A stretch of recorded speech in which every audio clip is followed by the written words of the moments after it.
At the edge of land and sea, where fresh meets saltwater, lies one of nature's most intricate and essential systems, the estuary.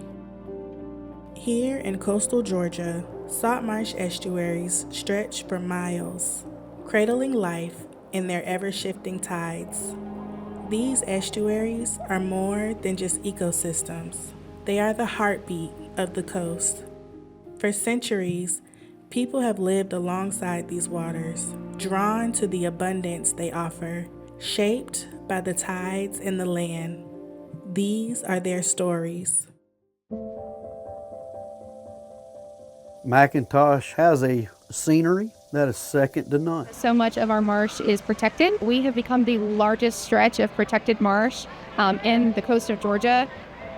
Our marshes and the Altamaha watershed are such a huge part of our identity. It's sad when you see a lot of people come in from other places that, they kind of take it for granted. How do you get... And I have taken it for granted living in the city, but coming back home is so different. Like, it's a breath of fresh air, looking at the sunset, and it's just beautiful. When you get over here, like there's no stress, and you just feel connected, like back in Africa or whatever, Most time if you go to the beach here, you might find 5, 6 people. Sometimes you go on the beach, there's nobody out there. You're the only person on the beach.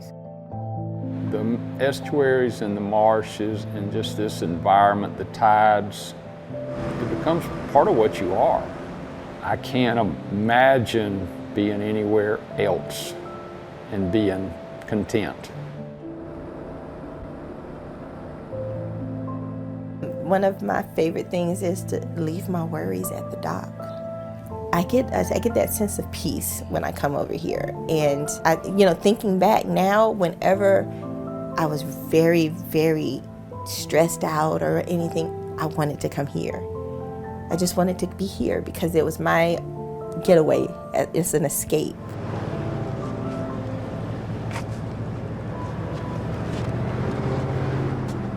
On a really good day, it's the best office you can have, and on a really bad day, it can be the worst office you ever want to be in. It doesn't matter if it's 30 degrees. You make it happen. That's what we are. It's what we do.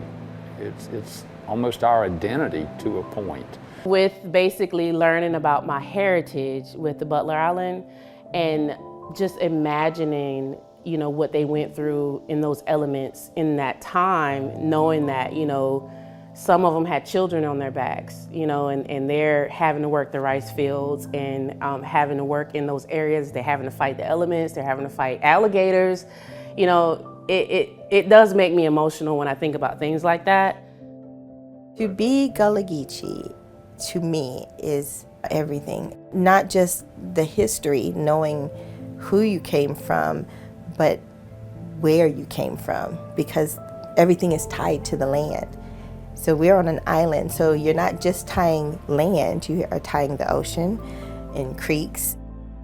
To those who call coastal Georgia home, the estuary is more than a place. It shapes their identities and provides a way of life.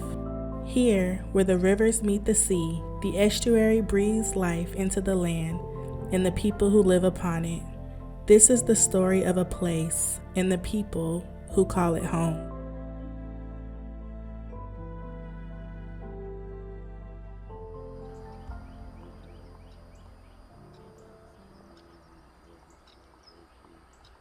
My name is Tamala Drake, and I'm from McIntosh County, Darien, Carnegie area.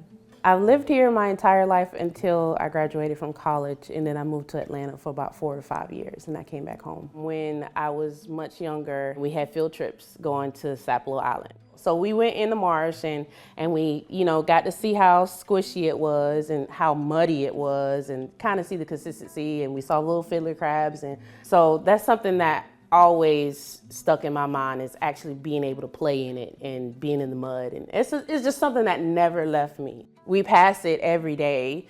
You can smell it when you're coming in from Savannah, so you know where you are. It's like, oh, what's that smell? No, that's the marsh. This is something unique to this area. how you came to be, you know, wasn't something that was celebrated, you know, it really wasn't celebrated, but it's a lot. It's a lot to unpack.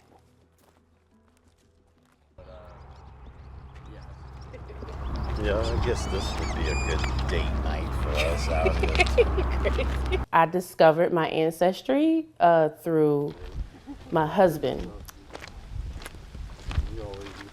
My husband, you know, was kind of learning more about his own culture and who he is and where he came from. And so he just, you know, kept pushing me, saying, hey, you need to do the same thing, you know? Wouldn't it be interesting for you to learn? I'm like, for what? What is it gonna do? It was like, how many years ago? 3, 4? Yeah. 4 years ago? That's when we discovered this area. It's like we 4 just years stay ago. busy, passing every day, go to work, not knowing what's actually here. So I went on and took the test.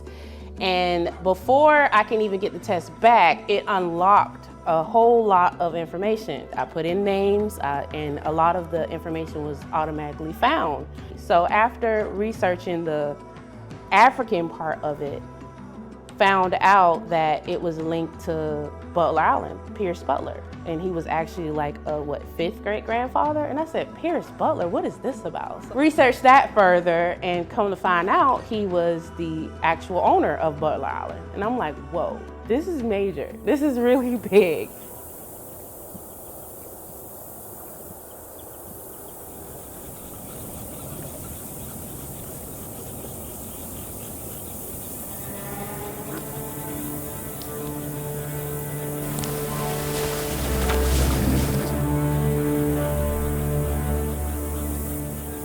So how do you feel about knowing this is your heritage? Not only is we have slave ancestors, but we also have the slave owner ancestors. So I'm ashamed that that we had to come out here and work, and they had to endure all that. And I'm ashamed that slavery even happened because they didn't want to do it themselves. On the other side, I feel proud to have slave ancestors, because some of these things we've adapted on our own bodies that we didn't even know that came from them. For me, it makes me feel like I belong somewhere. Just knowing about my heritage and knowing that this area is what birthed me, it makes it even more special. So we were taught that during the weeping time, he sold all of them at once, except for his own children that he produced. And his own children that he produced, he freed them. And that is how we came to be. You know, we were a part of his children.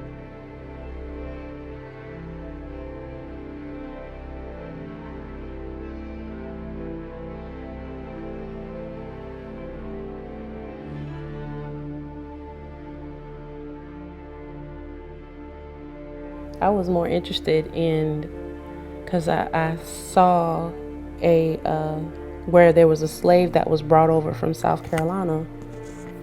Of course, I couldn't go any further than that because once they got off the boat, that was it. They erased their history. I have mixed feelings when it comes to that whole era, but you know, it happened and we just have to acknowledge it and then move forward. So.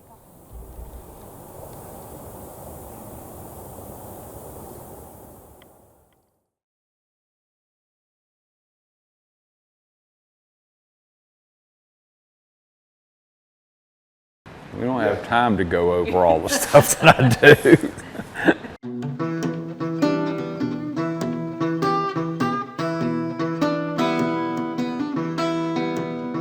On a really good day, it's the best office you can have, and on a really bad day, it can be the worst office you ever want to be in. But it's what we do. You know, you get an order for clams, you go get them. It doesn't matter if it's 30 degrees. You make it happen. It's what we are. It's what we do.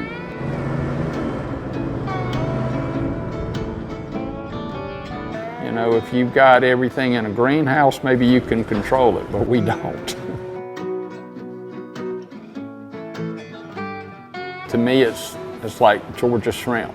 They are going to be better than something out of the Gulf or an import. And I absolutely believe that our ecosystem is where our flavor comes from. It's how, I don't know. There's nothing like these marshes here in Georgia.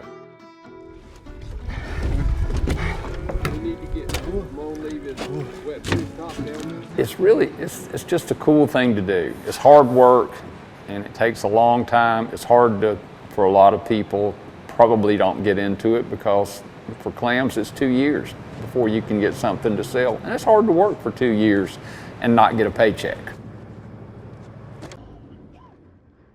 I'm a firm believer in the value of failure because I learn a lot when I screw up. Well, if you ask me what got me doing this, it's probably because nobody ever offered me a job. So I had to make my own.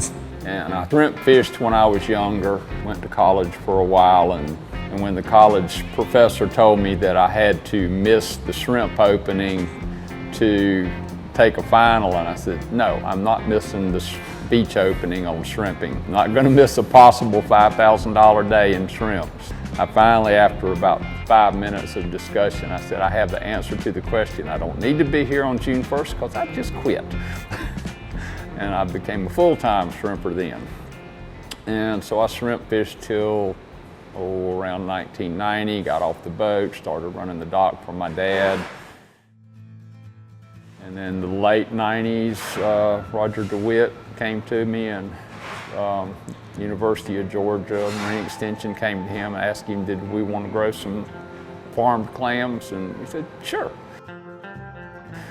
So we started out with farmed clams. So the first thing we learned was how to kill clams, and we got really good at that. And then we just started doing everything else that we weren't doing before, and it worked much better. And we're still learning how to grow stuff. We've got a lot of opportunity here, and we just need to be wise about how we go about it. There's just so much we can do. It's just such a cool environment here. The estuaries and the marshes and just this environment, the tides, it becomes part of what you are. I can't imagine being anywhere else and being content.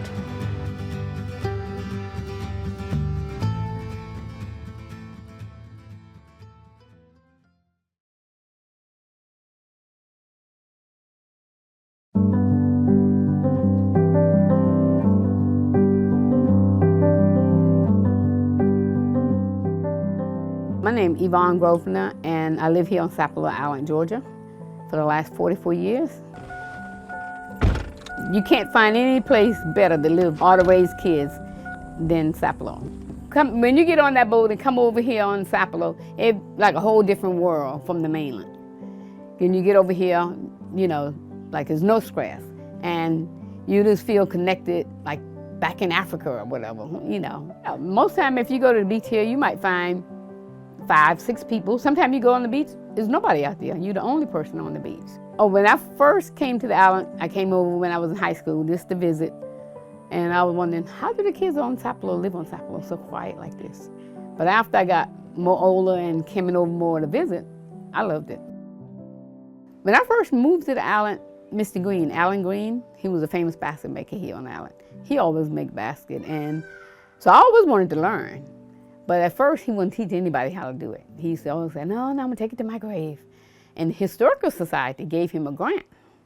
And after he got the grant, he taught about 5 of us on the island how to do the basket. And also, I had a basket in the president inauguration. They had a gullah-geechee float, and they wanted 1 basket from Georgia and 1 from South Carolina. I teach people, and I like at night while I'm sitting watching TV, I'll sit there and work on my basket. And I sell basket all over. I ship basket different places and stuff. Just to see how they used to make these baskets for working in the fields a long time ago. And there's, you know, when you sit there to work on your basket, there's nice peace and quiet, and, you know, and it's just like somebody sitting crocheting. And once you start doing one, you just want to sit there and work on it. So all you need a pair of scissors, you need a knife, and Mr. Green, he taught us by doing with a nail. And I came up with this idea. You get a can of paint, and they give you a paint candle, beat it flat. It's a little bit bigger. And see, this is the sawtooth palmetto. And what you want to do, you want to cut a point.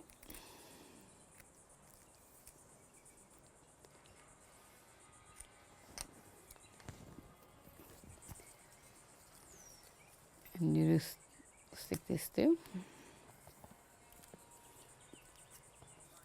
And all this stuff is natural out of the woods. All the palmetto, the grass, everything is natural. And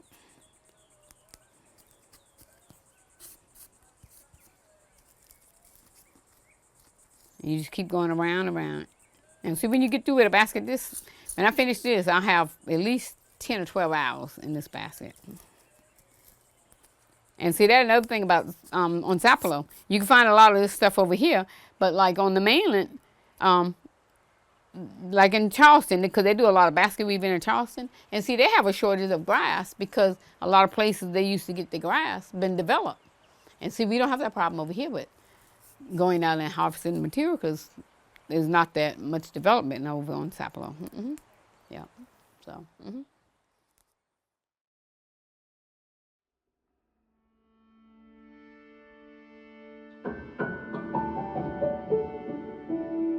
My name is Robert Todd. I'm a fourth generation commercial shrimper here in McIntosh County, Georgia. I've been a part of it my whole life. My family's been in this industry over 100 years. It's more than just looking at that scenic picture of the shrimp boats from the bridge. Sometimes I wish I could just get back on this boat full time as a crew member. I could get on the boat. And I mean, I was younger, but I still feel like it to this day. That I could go off a 4-hour sleep, leave this dock at 3 a.m. every morning, get back home at 10, 11 o'clock at night, get dinner, shower, go to bed, wake up, do it all over again, and do it 7 days a week, and I'd never be tired. And then you sit back and you look at what some of these people are going through, captain-wise, and owner-wise, and you actually see where they're under the stress of this economy. They're under stress of environmental things too, because they're not just providing for their family, they're providing for the families of the men and women that are on the back deck as well. And there's a lot of stress that goes into that. I mean, there's just days to where you'll go out and it's almost like a water faucet got cut off. I mean, it just happens. It's been the way that we've put the food on our table for generations. The first memory that I can recall, first big one, I mean, being little, there's those memories of Dad coming home and I'm 3, 4 years old, having to come back to the boat with him so he can sew up holes in the nets because he let the crew go home. And I guess that's a way for you as a child to learn, is by watching and having to hold the nets and fighting the sand gnats at the same time. I mean, you can go out there and have a good day, but if you're trip fishing, I mean, you'll be out there a few days chasing your tail, and it kind of negates what good day you did have. And then there's some days you go fishing and on trips to where you're struggling to begin with, and you're kind of stuck out there trying to await that good day to make ends meet so you can come back, so you won't write it up as a loss. I'm the type of person that I can fall on both sides. I understand there's times that you need to change. I also understand there's times you need to embrace the tradition. I would never say that I want to keep my humble piece of paradise to myself. I mean, I'm lucky to live here and to grow up here. And sometimes it's nice to be able to showcase that to different ones, to kind of go, you know what you're missing? I mean, yeah, we're kind of a little bit slower and a little bit more laid back here. But you know what? There ain't nothing wrong with it. There's times that we see novelty in the old things. You look at the Darien waterfront, and I remember shrimp boats being right on up to the bridge and a slew of them being on the west side of the bridge. And now today on the west side of the Darien Bridge, there's only one shrimp boat. Everything in this industry is mostly family and tradition driven. And when it all occurred, there were 3 generations of us on the boat. And now this boat is still here. It got fixed up and went shrimping later on that fall. And my dad owns it and he runs it. And for him, he's living a childhood dream. It's a hard industry, but he always wanted to be at the helm of this vessel, just like his father was. And I always had that same dream, I guess, too, and that's one reason I try to stick close to it. Now, he did not allow me to go into this industry full time. I underhandedly, backwardsly got into education. I taught college for 3 years, and I actually am a high school teacher, and one of the courses I teach is commercial fishing. And I'm actually blessed to be as close as possible to this industry as can be, and blessed to be in a job connected to this industry where I do have a retirement. And it hurts. A shrimp fisherman and any kind of fisherman period, we're a farmer. A farmer on the hill growing any kind of crop, corn, beans, cotton. You can even go with the ones that have livestock and poultry. They can already anticipate a good year or a bad year. It's hard for us to, because we don't get to see that crop grow. We don't get to see that crop until we can harvest it.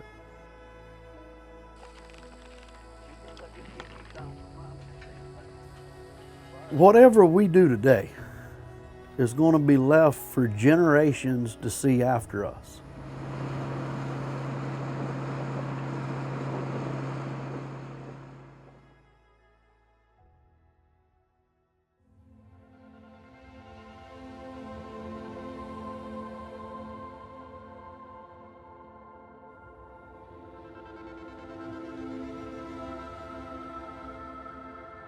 One of my favorite things is to leave my worries at the dock. Once I get over here, what can I do? I can't swim back across, so why am I worried about something that's happening over on the mainland when I'm over here? So I get that sense of peace when I come over here. Okay, I am Roniki Williams. I am from Brunswick, Georgia, but descendant of Sapelo Island, the hog hammock community. My grandfather was born on the island in 1934.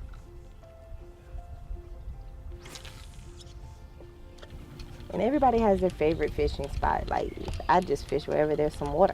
I was raised by my grandfather and my grandmother. I've always heard the stories of we were hungry, so we had to go find dinner. Whether it be we had to go trap a raccoon, or we had to go out, and we might have been out for hours trying to get a couple of fish, Fishing, shrimping, crabbing was a necessity. To be gullah-geechee, to me, is everything. Not just the history, knowing who you came from, but where you came from, because everything is tied to the land. So we're on an island, so you're not just tying land, you are tying the ocean and creeks. Everything that has been passed down to me was learned on this island. Yeah, growing up when I was younger, there was no exact moment that I remember, coming to Sapelo. It's always been ingrained. It's always been, okay, this weekend we go to Sapelo. And we're always excited because we get the boat ride. Sometimes it's just, you see a dolphin. My grandfather would say, hey, y'all want to go fishing? Of course we want to go, because we love being on the island and learning things, and fishing is relaxing. So, you didn't always catch anything, but just being out and relaxing and hearing the water and everything, that was just great. My favorite spot, ever since I've been tiny, has been to go to Nanny Goat. That was the first place I ever saw a whole sand dollar. First place I ever saw a real sea turtle. So when my kids and I are on the beach, we kind of have a contest to see who can get the best sand dollar, like almost whole, and who can get the most. So, and that's almost easy. Too easy here because you can find them just like that.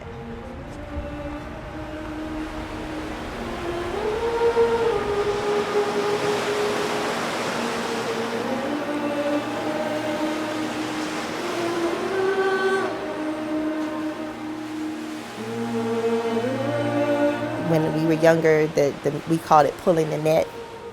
I found out later it's called seining. But the men of the island would go pull the net, and we would be on the beach. All the kids are on the beach, and they pull the net, and we see, all of these things that could be pulled out of the water. Shark, turtles, fish, shrimp. All of this is in a net. But yeah, the beach has always been my favorite. It's always been a place of calm, especially here. Even now, sometimes when you get stressed out a little, you go to the beach and it's so quiet, and you just can listen to the waves and have it just rush over you. I feel like you almost are renewed. You come back and you go like, okay, I'm good. I'm ready to tackle whatever problem I have. It's just a reminder of how small you are in the grand scheme of things. You walk out on that beach, and you're surrounded by millions of grains of sand. There's millions of gallons of water out there, and you just like, it's just me. It's just little me. Thinking back now, whenever I was very, very stressed out or anything, I wanted to come here. I just wanted to be here because it was my home in paradise.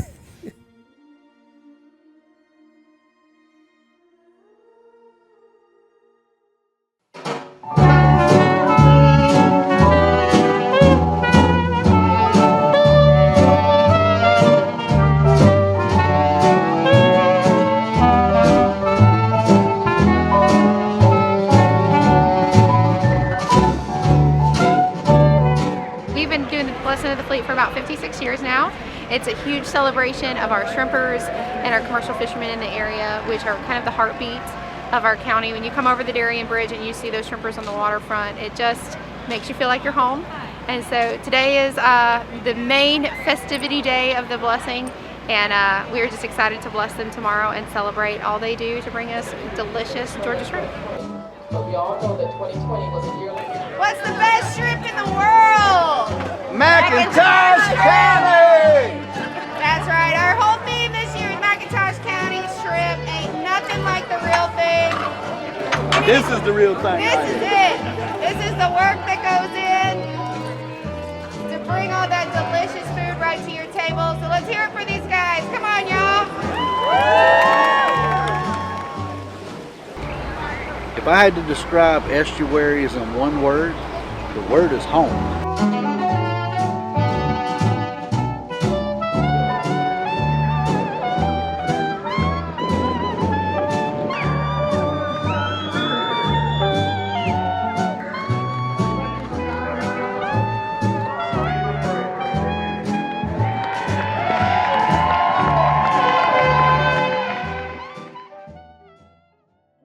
From small acts of stewardship to bold initiatives, the people who live near these estuaries are not just residents.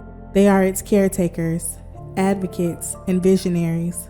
Knowledge passed down through generations, together with modern science, can illuminate the path to a sustainable future.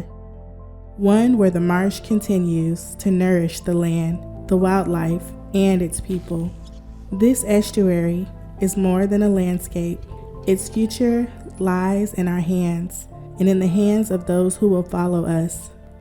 Together, we can ensure that the salt marsh estuaries of coastal Georgia remain a sanctuary for nature and for all who call this special place home.